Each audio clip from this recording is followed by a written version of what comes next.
Hello and welcome back to Classic Vinyl Podcast, and for our second episode of Who-Quadrophenia. I'm Justin, one of your hosts. I'm here once again with my other host, Tyler. Hello again. And our special guest host, my son, Austin. Hey. So, of course, last week we did the first vinyl, both sides of that of Quadrophenia, and we're here to do the second one. Part 2. So let me give you a little recap on the album. Of course, we're doing this for the 50th anniversary of the release of this album, which was released on October 26th of 1973. It is The Who's sixth studio album, produced by Kit Lambert and Chris Stamp, the Who managers, along with Glyn Johns produced a couple songs, Is It In My Head and Love Reign O'er Me. Of course, Glyn Johns famously produced some of the Beatles and a lot of other bands. This is The Who's third rock opera after their mini rock opera, The Quick One, While He's Away, and Tommy. And this is the only Who album entirely composed by Pete Townsend alone. So it's about a working class mod named Jimmy. He struggles with his 4 different personalities, which we have learned that the 4 personalities are represented by Roger Daltrey, Pete Townsend, John Entwistle, and Keith Moon in song. And this album reached number 2 in both the US, UK, and Canadian charts, which is kind of crazy, like we talked, because it didn't really have any hit singles off of it.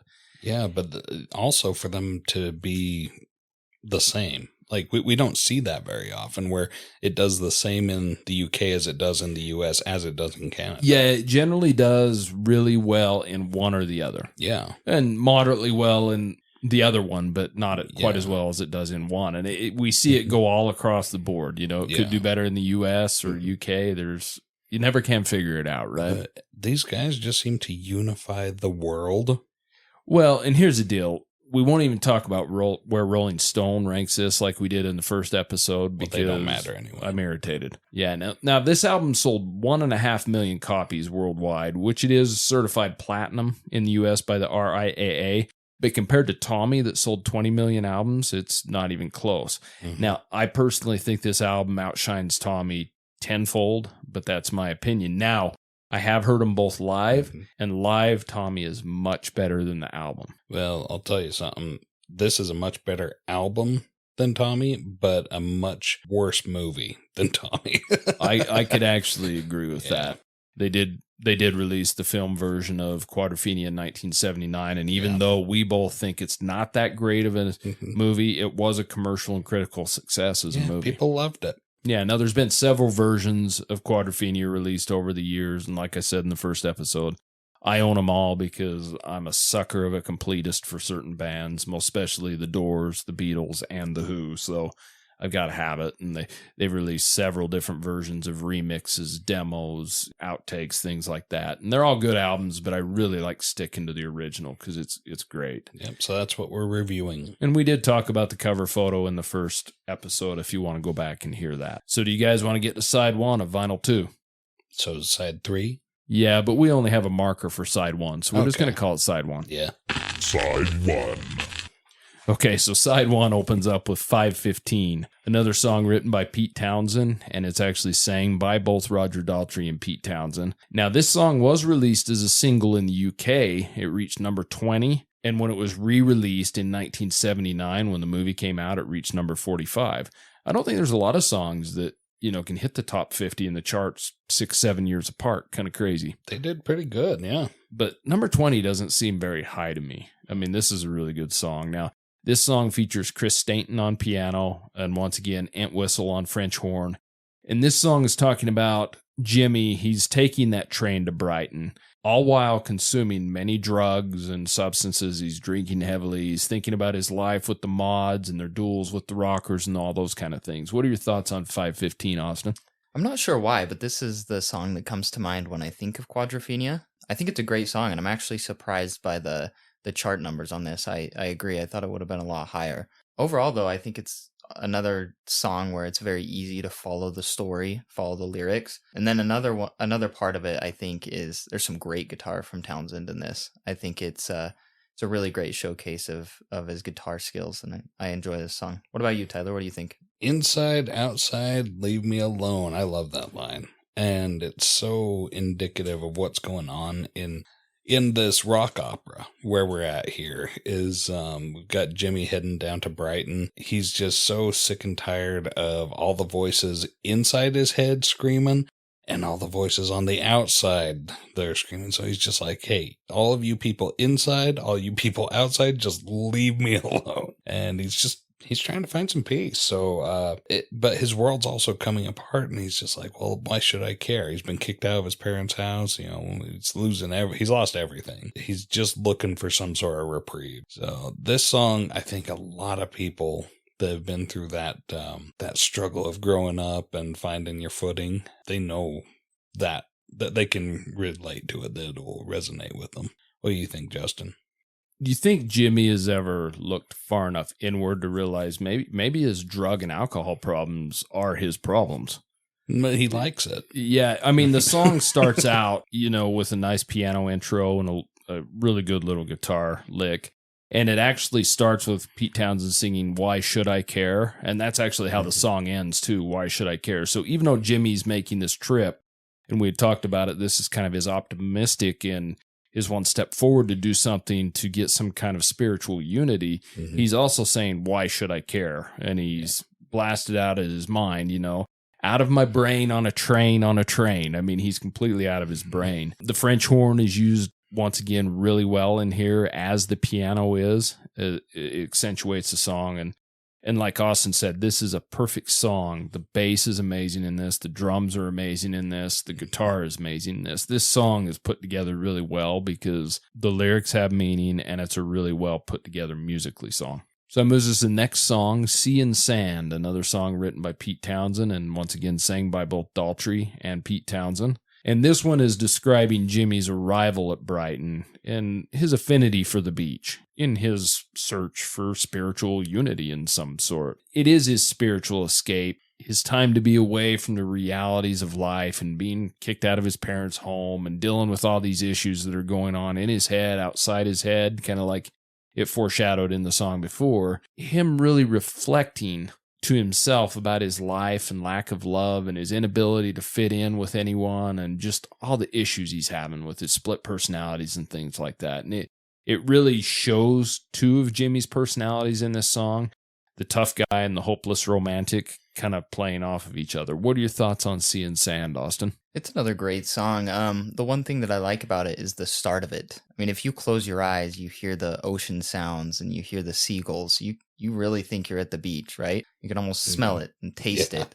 But then all of a sudden there's some stronger guitars and drums that kind of take you out of that and take you back to reality. And I think that's a really cool part of this song. Again, great storytelling in it, great lyrics. And I also do like how it ties together some other songs as well. It's just a great song overall. What about you, Tyler? What do you think? Yeah, I think that we're at the part of this this storytelling where it's starting to wrap up. It's starting to tie together, and we're starting to get some resolution. And so I think you're right, Austin. They paint a very good picture of that. And using the sounds of the seagulls and stuff, you're right. You can actually taste it and smell it. It's the beach. And there's something very primal about the ocean.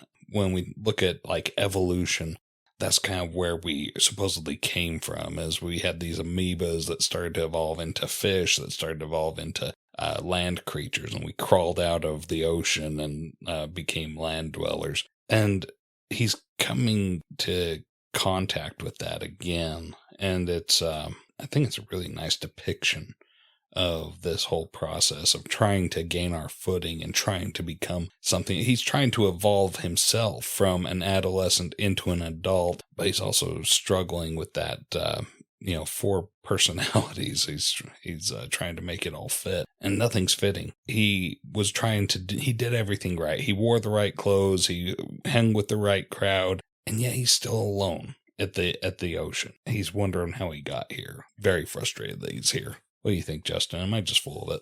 Well, if he wouldn't have been drunk and stoned on the train, he might know how he got there. Yeah. But yeah, this is a good song. I like the way it opens up with the beach sounds. And what's kind of cool about that is in 73, those kind of sounds weren't just computer generated. You had to go out and find those sounds. And I know reading a little history about it, Pete Townsend had to go out and get the train sounds and the beach sounds and the seagull sounds and things. And I think they did a good job putting that into this. It's got a really nice acoustic guitar intro that's soft, and it goes into drums. Of course, they're crazy once again, but crazy in a good way, right? And I really like the Pete Townsend vocal in this one again. And I've said that a few times. And one thing I haven't said is, it probably goes without saying, or I think it does, but Roger Daltrey's vocals in everything are strong. I said it from the beginning. I think he's the best rock and roll singer there ever was. But I really like on this album how his and Pete Townsend vocals play off of each other on a lot of songs. And the music kind of moves in a little bit too. And once again, Pete Townsend, harkens back to the GS Scooter, and it's got a great bass line. The bass line and guitar at the end are really amazing on this thing. I like the lyrics on this. I like the picture they paint. My dad couldn't stand on 2 feet as he lectured about morality. Obviously showing that Jimmy has past issues that are still affecting him, right? But at this point, is he using that as an excuse, or is he going to move on? Nobody really knows. So that moves us to the next song, Drowned. Another song written by Pete Townsend. This one's sang by Roger Daltrey. This song's a little bit different than the rest on this album because this is an older song compared to the rest. Pete had originally written this song as an ode to Meher Baba in 1970, so a few years previous to the rest of this. And it's simply what Townsend calls a love song.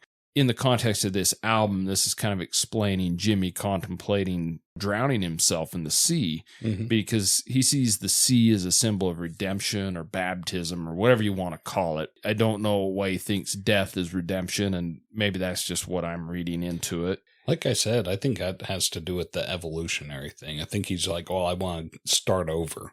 I want to go back to the sea and try crawling out again. And yeah, it could. And this song, once again, features Chris Stainton on piano, and John Entwistle plays the French horn once again. What are your thoughts on Drowned, Austin?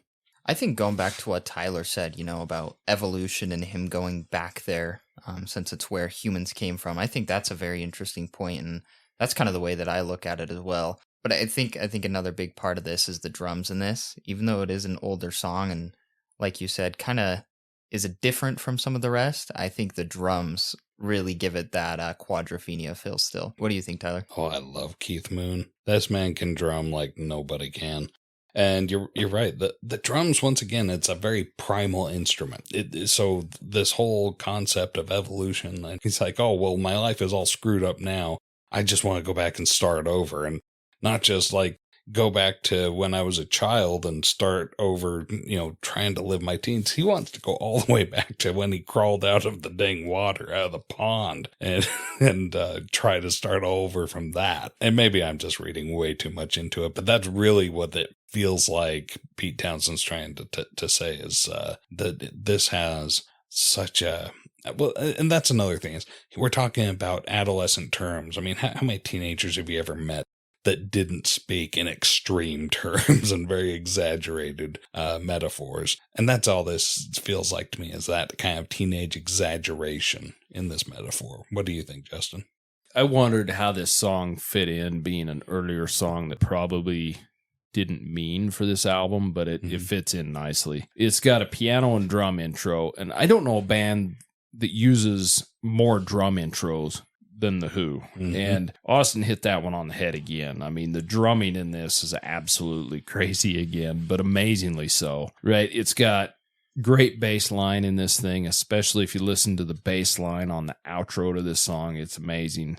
And the French horn, there's kind of a little French horn solo in the middle. Entwistle plays, and it fits in nicely. The piano fits in nicely. I think it's, in a way, to me, and maybe that's because of the research I've done, and I found that this song really wasn't part of the story. It was kind of thrown in a little bit. This is probably the one song that doesn't seem to fit, but I'm probably just imagining that. I mean, it does fit, and if I didn't know that he had written it previous, it probably wouldn't seem that way. But It makes sense. I mean, Jimmy's at the sea, drowned, he sees it as a redemption. I mean, that all makes sense. So probably just more me thinking that and everything, but great song. So that moves us on the next song, Bellboy, which is the second theme song on the album from one of the band members. And this is Keith's theme, Keith Moon. So this is another song written by Pete Townsend. Now this one's sang by Daltrey and Keith Moon both. This song is explaining Jimmy. He's meeting an old mod leader, Ace Face, who he really looked up to. Told him what he needed to do to battle the rockers and things like that.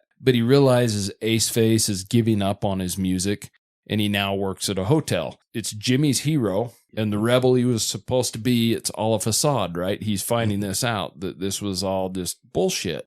This is really about Jimmy and his life and all the people he used to look up to. They're really letting him down because he's realizing that they're all phonies, or as he sees as phonies, This is another song where John Entwistle plays the French horn again, and Pete Townsend plays the synth and piano in this song. What are your thoughts about Bellboy, Austin?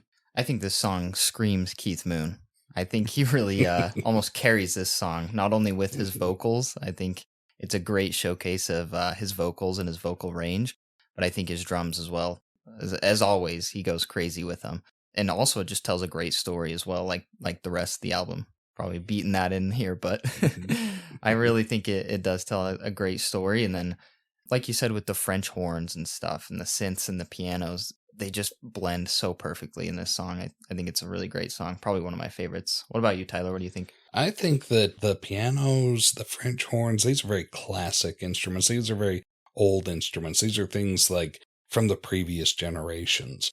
And what I love about the way that this has all been produced and put together is that we always have those older voices from the past crying out to us, along with the current voices of the present and the young voices of the future that are also starting to creep up and sprout. And the way that this all plays together, I love the way that they're using these older generation instruments along with the new synthesizer that is just going to take over the future, along with the electric guitars and the drums and the bass and all of these rock and roll instruments of the current generation that's going to be handing this off to the synthesizer generation. The way it all plays together is so much indicative of the maturing process and what it's all about, how it is growing up. And then this whole theme of this one, I love this song.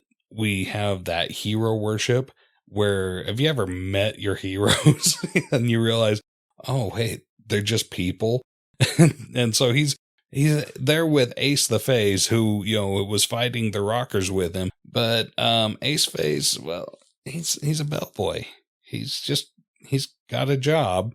He has a boss that he answers to. He wears a uniform with a name tag, and he's just trying to make a buck because he's got bills that need to be paid just like everybody else. So all of a sudden he realizes, he dresses by putting his trousers on one leg at a time like everybody else. And I love that Keith Moon's got this real thick Cockney accent. It's such a common laborer voice. This is the sort of thing that you'll hear like in the East End of London, where the working class people live, and it's so beautiful. But yeah, the big message of this song to me is everyone, even the most free and rebellious among us, they have a boss. Even the richest people, even the high and mightiest, they all answer to somebody. What do you think, Justin? This song, so again, this one starts out with a drum intro. Shows the whole song going forward, right? I don't think Keith Moon has the strongest vocals by any means. I mean, he's the least ability vocalist in this group, but they fit perfect in this and they sound perfect in this, the way he does that. The synthesizer is used perfectly in this. It's got a steady thumping beat with the drums, bass, and a little synthesizer going with it that's perfect. I love Pete Townsend's lick on the guitar right before the Keith Moon vocals kick in. I mean, Keith Moon's perfect for this song, and it's a perfect example of your heroes letting you down, or maybe you look at that as you're finally realizing that people are just people. This really fits in with the story, as it should. I mean, it makes sense. You're following the theme of the story. It's great musically. Keith Moon does this perfect. I love how they use the drums as the intro and throughout the song. I mean, this is Keith Moon's theme, so it fits perfect. It's an amazing song. My kids always loved this song when they were younger. We'd blast it in the car, and they just thought when Keith Moon first come on, it was the funniest damn thing ever listening to him sing. But it fits this perfect. He's just a dork that used to be this big leader that everybody looked up to, and now he's just a regular guy trying to pay his bills. Kind of proud of it, but he's got to run, Gotta keep that lip button down. Can't go mouthing off the customer, right? Yeah, exactly. So great song. That ends out side 1 on disc 2. So should we go to side 2? Yep. Or side 4? Side 2.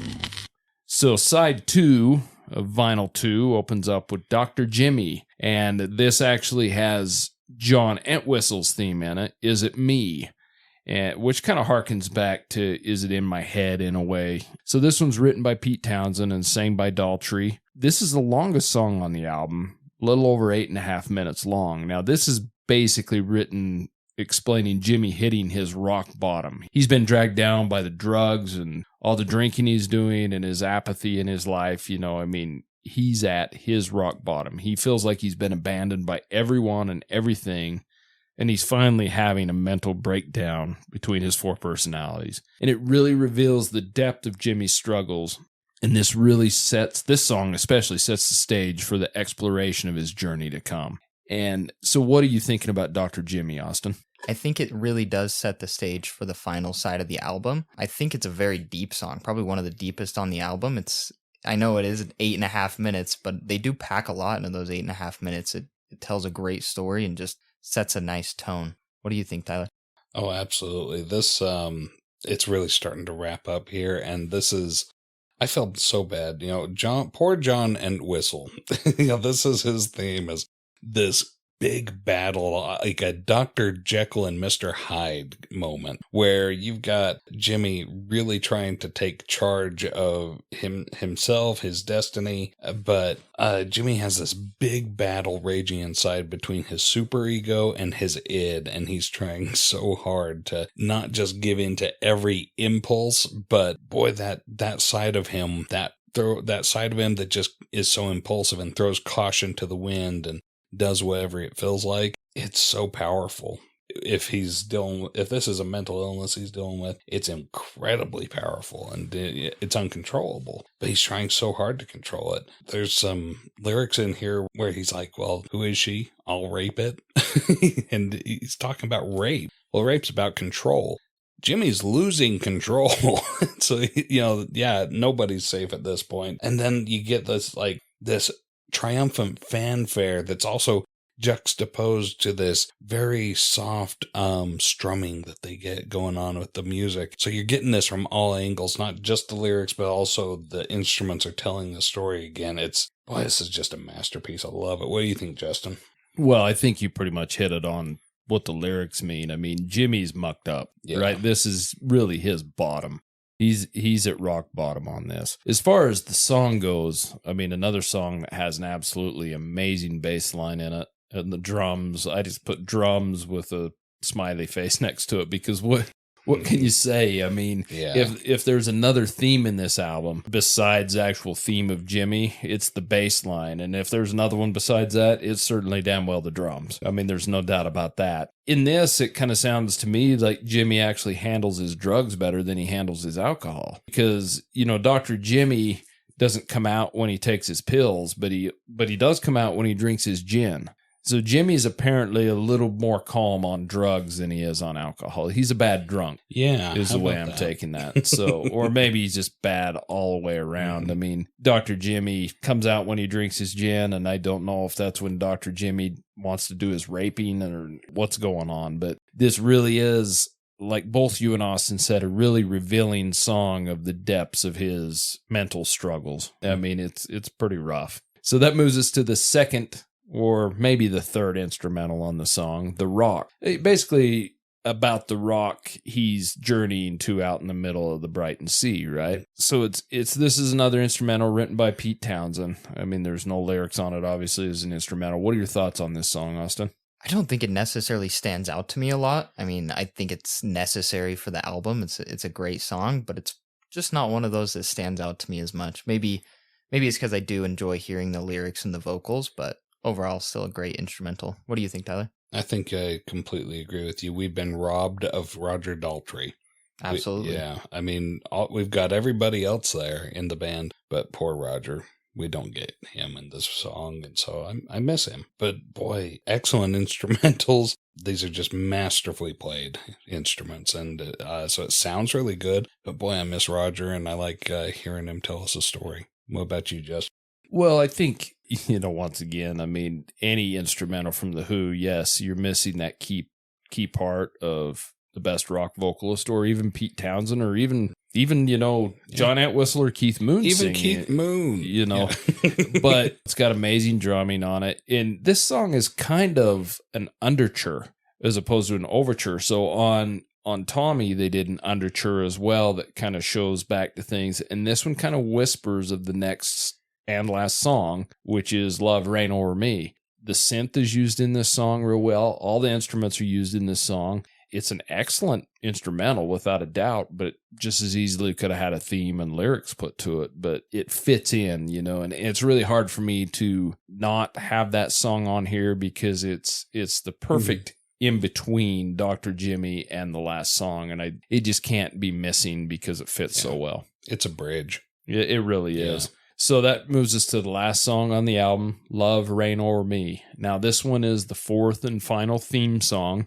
This is Pete Townsend's theme, and once again, written by Pete Townsend and sang by Daltrey. And I will say this, and I have this in the notes, is I think this is one of Daltrey's very best vocal performances in The Who. The way he screams, so controlled, and it fits in. And little history about this is he actually went in and recorded the vocal after the song had been recorded and nobody was there. He didn't want anybody messing with him. He didn't want to take Pete's bullshit, playing about him doing this, and he laid down the vocal, and everybody loved it because it's strong. I've actually heard this vocal track alone without music. You really need to hear it because this shows Roger Daltrey's strength. When we've compared Roger Daltrey to Robert Plant before, and Robert Plant's hard to hear, or hard to understand, I should say sometimes. And Robert Plant, as much as I love him and Led Zeppelin, his vocals do wear on you. I have a hard time listening to a double album of Robert Plant because his vocals are very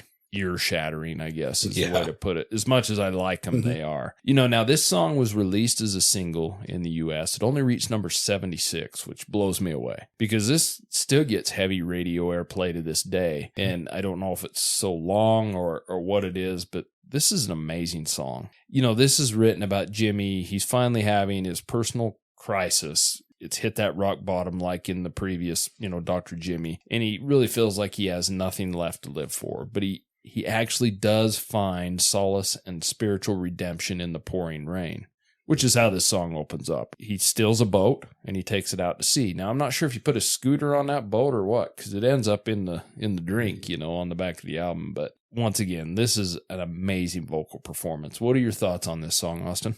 I can't think of a better way to end this album. I think going back to The Rock, where we kind of missed Daltrey's vocals, I think coming back to this, it makes up for it plenty, right? I think this, like you said, is probably one of the best showcases of his vocals, and I think it's a great song. I think the instruments are perfect in this as well, and the storytelling. Like I said, just great way to end the album, kind of ties everything together, and it's just a overall good song.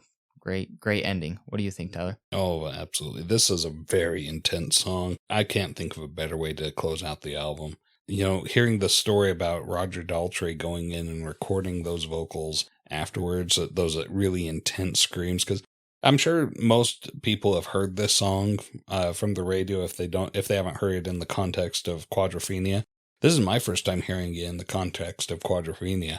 It puts a whole new spin on it and gives me a whole new appreciation for this song. From the rain opening the song to the last thought that I had on this was, for only having 3 songs, this was an extremely intense side of this album, this final side. Hearing Roger Daltrey sing "Love, Reign O'er Me, Reign O'er Me, Reign O'er Me." Thinking about it like Jimmy running to the sea looking for his redemption. He's finding that redemption, and that intensity is this rejoicing, or just more fundamental than that. It's so primal and carnal, fundamental to the human experience. This is what people get baptized for. You know, they're looking for that redemption, and he's found it.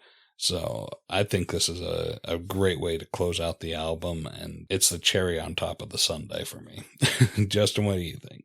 Well, I mean, I'll echo what both of you said. Perfect song to close the album. And it makes you wonder what happened to Jimmy. Did he get his wish, and was suicide the answer? Did he end up happy? What happened? I mean, it's kind of hard to tell in this song. Watch the movie, you kind of know a little more. But as far as the song, it kind of leaves that up in the air, but it also does put the point on top that everything's okay now. We don't know how that ended, but I love how the song opens up with the rain, thunderstorm, and it goes into a good slow piano and then into the drums kind of sounding like thunder almost, which I really like. And then it's got good acoustic with a decent bass line, an amazing bass line, I should say. The vocals, once again, make this song. I love the way the bass hits. If you listen to it in the pre-chorus, the way that bass just thumps, it is absolutely amazing. The drums in the chorus are, once again, quintessential Keith Moon and amazing. Pete Townsend has a lot of good little guitar licks in it that just really add to the song, and they're perfect for the song. This is another song that maybe the drums are pretty subdued in this one for Keith Moon. Probably the second song that they're not really out there, at least for Keith Moon anyways, you know. And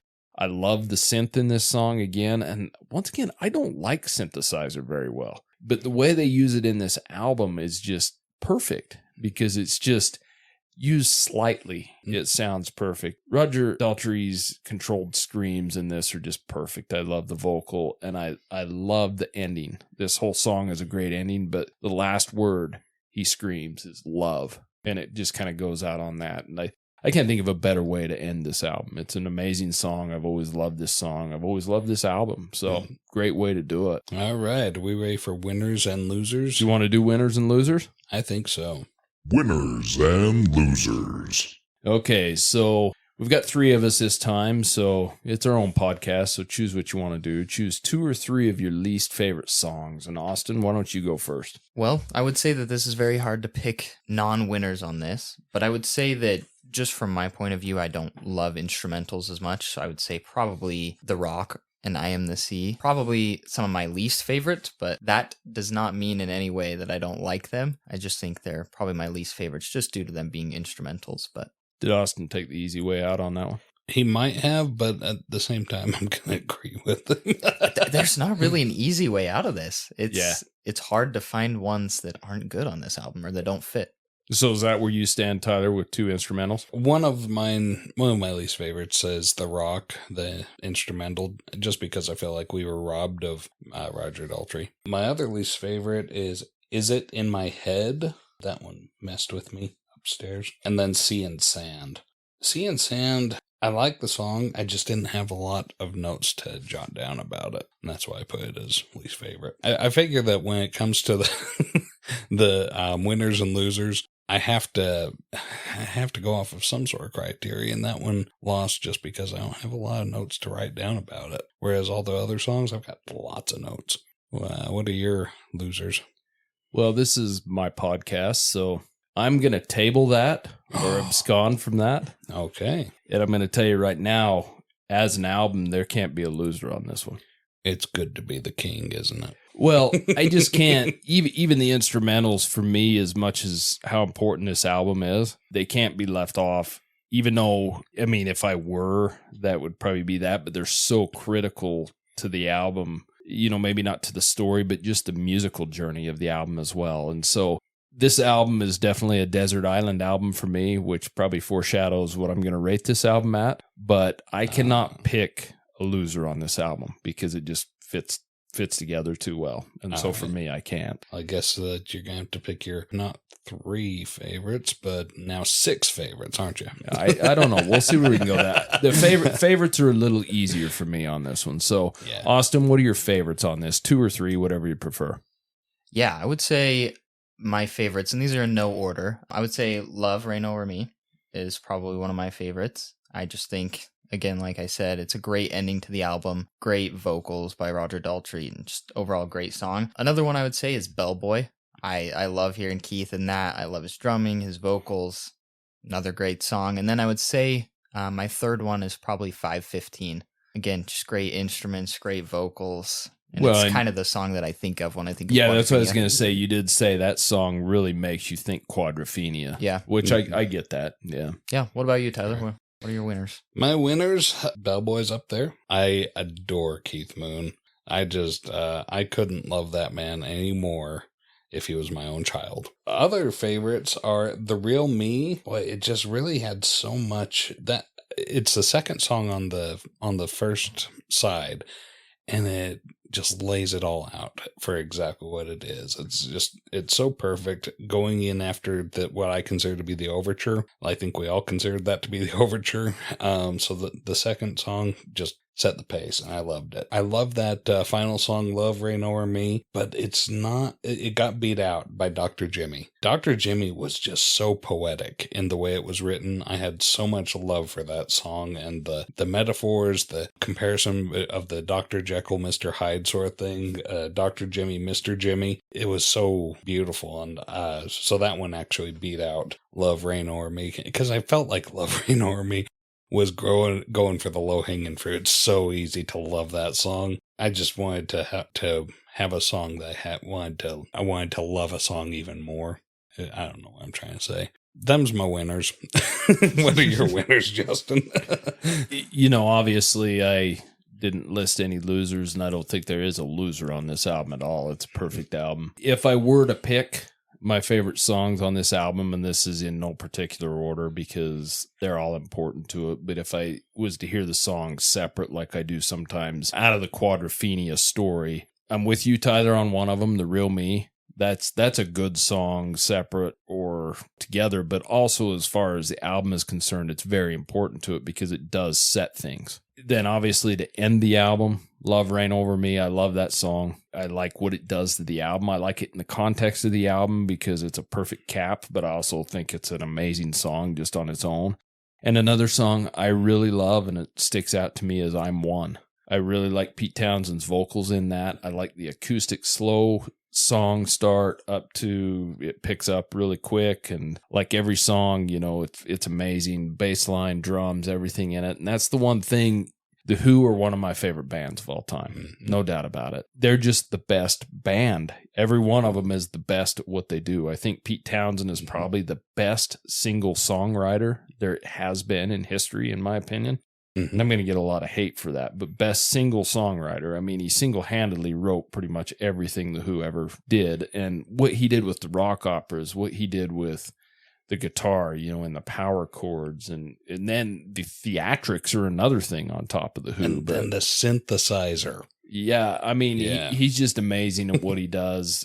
And it's a band that has the best rock and roll singer, the best rock and roll writer, the best rock and roll drummer, and the best rock and roll bass player ever. And they're not my favorite band even. So take that for what it is. But those are my favorite songs. So do you guys want to get to the album rating? Let's rate it. Album rating. Okay, Tyler, why don't you explain our album rating process? Okay. If this is your first time listening, shame on you. Now, if this is your first time listening, and you want to know how our rating system goes, we go on a scale of 0 to 10. 0, it's junk, and 10, it's perfect. So right smack dab in the middle is where we have 5, where you can take it or leave it. Just kind of a meh album. So we sometimes do it on a half step scale. So like we have been given things 7.5, 6.5 in the past. This one, I don't know that we can go 10.5, but that is our album rating. And if we give it a 0, we burn the album. If we give it a 10, I go out and buy it. And you're the listener. You won't have any idea whether we do that or not. So yes, but you have lived up to your promise so far. I have, yeah. Of course, you've never rated anything as 0, and it's generally my album, so I'm not going to let you burn my album. So if you rate something to 0, you'll probably have to buy it and burn it. Yeah. Which is kind of strange. Yeah, exactly. But hey, I've done more eccentric things in the past, so yeah. Yes, you have. I'm game. So, Austin, what would you say after listening to Quadrophenia, all 4 sides, what do you rate this album? I would rate it a 10. I really do think it's a perfect album. I think, if I had to sit down and write a list of 10 albums that I think everyone should listen to, this would definitely be on the list. No questions about it. So I think it's a great album. What about you, Tyler? Okay. This album really is a 10. And yet, after the listening to it, I wrote down my album rating before I could be prejudiced by peer pressure. So, which is something you suffer from. I suffer so greatly. Yes, from you do. Because now I know that you guys are both 10s and I'm an 8. Because that's where I wrote it down. I gave it an 8. What's wrong with me? I don't know. This album is beautiful. It's a masterpiece. After talking about it with you, it fleshed it out all the more, and it started to sink in even more the significance of this album and the beauty of it. I'm wrong, and I gave it an 8. Is this your first time listening to it all the way through? Yes, it is. I think that rating may go up as you listen to it more. It already has. It should be like right now. If I was to write it down, it's a 9. Here he goes. It's succumbing to peer pressure again. This album is a 10, and I am wrong. You just went from 8 to 9 to 10. Yeah. I know. So we'll take Tyler's album rating of an 8. And I'll be honest with you, I remember precisely being in high school, and I was at a little wedding, and this little band was playing, and I was wearing a Who shirt. And I had heard Who's Next from my father a lot, and I'd heard all the Who's hits, big hits, I remember I was talking, because I play guitar, and I was fiddling around with guitar this band. They were just playing in a backyard with a bunch of people at the wedding. And he asked me, he says, "Oh, so you like the Who, obviously?" And I'm like, "Oh, yeah, I love them." And he says, "If you listen to Quadrophenia, it's their very best album." Well, at the time, I think I knew Love Reign Over Me. I might have known 515, maybe even The Real Me, the popular songs off the album as far as commercially. And I hadn't. And I listened to it. I went and bought it on CD the next week or something like that. And the first time I listened to it, I really didn't care for it, other than those few kind of poppy, more radio friendly songs. I like those, but I didn't get it. I've listened to the Quadrophenia thousands of times now, and I love the album. And that's, if I could give it higher than a 10, I would. And I guess I can if I want. But for me, it's a desert island album again. Once for me, it's in my top 5 albums of all time, without a doubt. And so is Who's Next. The Who are not my favorite band. I think, as you well know, the Beatles are my favorite band, and I would say probably the Who and the Doors I both adore. I really enjoy all the Beatles albums. I really enjoy all the Doors albums. I don't enjoy all the Who albums. I really don't. But you take Tommy, Who's Next, and Quadrophenia, and those 3 albums are just as strong or stronger. And Live at Leeds. Let's throw Live at Leeds in there, because I did say that the Who is the best live band and the best rock band ever, and I'm going to stick by that. But yeah, definitely a 10 for me. This album it means a lot to me. I listen to it frequently. I've seen the Who play Quadrophenia live. Of course, this was in their later years. I think I seen them in 2012 maybe, and I'd like to go see them again. I did see them one other time with Austin. They play amazing. Still. It was crazy. Yeah. It was crazy for how old they are. I mean, and they're so energetic. And they have Ringo Starr's kid Zach plays drums for them, and Pete Townshend's brother plays the guitar. And would have loved to seen the Who in their heyday when they were the loudest rock and roll band in history, and they just rocked everything out. Just like this poster right here on my wall we're looking at. I would have loved to seen the Who in the mid 70s, but of course I wasn't old enough to. But I'm just so thrilled that Pete Townsend exists and that he can levitate. The man can fly. He's an amazing musician. And I am wrong. And let me tell you something, gentlemen. When future Tyler listens to this episode and finds that I gave it a rating of an 8, future Tyler's going to come back to present Tyler and kick his ass. Well, you ought to give the album a few more listens and just see where you fall with it, because it is a good listen, but it's not for everybody. And I think it is kind of a hidden gem even in the Who catalog, because you look at it.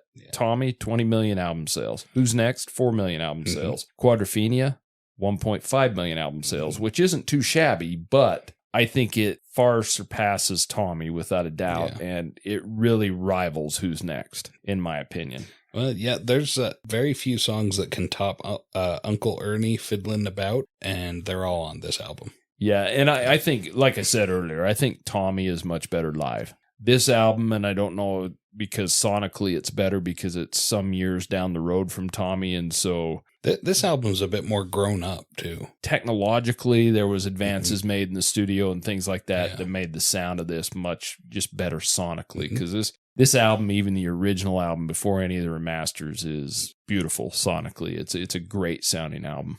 Do you know what my problem is? Is initially going into this, I'd seen the movie, hadn't listened to the album. So it was tainted by the poor quality of the movie. Well, give the album a few more listens and let us know back what you think. Absolutely. This is a beautiful album. I'm very pleased that I got to listen to it. But until then, that's our second episode covering up Quadrophenia by The Who. And of Happy course, 50th anniversary. Yes, Yeah. happy 50th anniversary to Quadrophenia. And I'm sure we'll revisit another Who album at some point. If you disagree, agree, you're pissed off at us, want to let us know we're wrong, right, whatever, send us an email, the classicvinylpodcast@gmail.com. And we will read it over the air if you like. If you want to stay anonymous, let us know. If you don't want it to be read, if you just want to vent to us in private, we can do that too. But until next time, this is Justin, Tyler, and Austin. We'll see you later. Bye. Yeah. Thank you so much for listening to Classic Vinyl Podcast.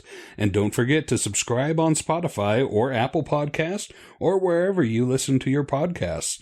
Follow us on Instagram at Classic Vinyl Podcast for updates, and also share us with your music-loving friends.